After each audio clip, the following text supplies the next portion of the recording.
अनोखी दवाई। काफी समय से दादी की तबीयत खराब थी। घर पर ही 2 नर्स उनकी देखभाल करती थीं। डॉक्टर ने भी अपने हाथ उठा दिए थे और कहा था जो भी सेवा करनी है कर लीजिए। दवाइयाँ अब अपना काम नहीं कर रही हैं। उसने घर में बच्चों को हॉस्टल से बुला लिया था। काम के कारण दोनों मियाँ बीवी काम पर चले जाते। दोनों बच्चे बार बार अपनी दादी को देखने जाते। दादी ने आंखें खोली तो बच्चे दादी से लिपट गए। दादी, पापा कहते हैं आप बहुत अच्छा खाना बनाती हैं। हमें हॉस्टल का खाना अच्छा नहीं लगता। क्या आप हमारे लिए खाना बनाओगी? नर्स ने बच्चों को डांटा और बाहर जाने को कहा। अचानक से दादी उठी और नर्स पर बरस पड़ी। आप जाओ यहाँ से। मेरे बच्चों को डांटने का हक किसने दिया है?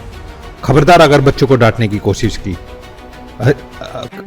कमाल करती हैं आप। आपके लिए तो हम बच्चों को मना कर रहे हैं।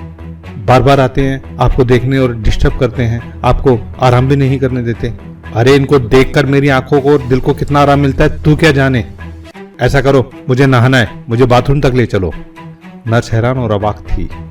कल तक जो दवाइयाँ काम नहीं कर रही थी और आज ये इतना चेंज। सब समझ के बाहर था जैसे। नहाने के बाद दादी ने नर्स को खाना बनाने में मदद को कहा। नर्स ने पहले तो मना किया, फिर कुछ सोचकर वह मदद करने लगी। खाना बनने पर बच्चों को बुलाया और रसोई में ही खाने को कहा। दादी, हम जमीन पर बैठकर खाएंगे और वो भी आपके हाथों से। मम्मी तो टेबल पर खाना देती है और खिलाती भी नहीं। दादी के चेहरे पर खुशी थी।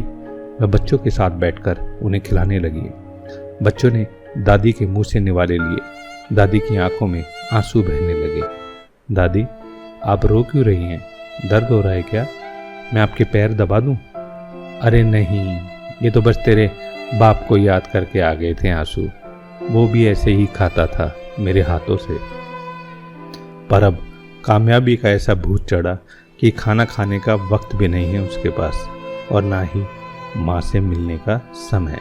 दादी, आप ठीक हो जाओगी। हम दोनों आपके ही हाथ से खाना खाएंगे। और पढ़ने कौन जाएगा? तेरी माँ रहने देगी क्या तुमको? दादी, अब हम कभी नहीं जाएंगे, यहीं रहकर पढ़ेंगे। दादी ने बच्चों को सीने से लगा लिया। नर्स ने इस इलाज को कभी पढ़ा ही नहीं था जीवन में। अनोखी दवाई थी यह, अपनों का साथ हिल मिलकर रहने की। दादी ने नर्स से कहा, आज के डॉक्टर और नर्स क्या जाने कि भारत के लोग 100 साल तक निरोगी कैसे रहते थे।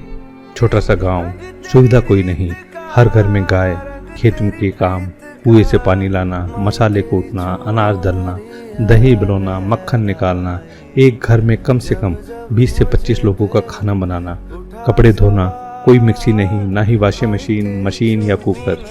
फिर भी जीवन में कोई रोग नहीं, मरते दिन तक चश्मे नहीं और दांत भी सलामत। ये सभी केवल परिवार का प्यार मिलने से होता था। नर्स तो ये सुनकर हैरान रह गई और दादी दूसरे दिन ठीक हो गई।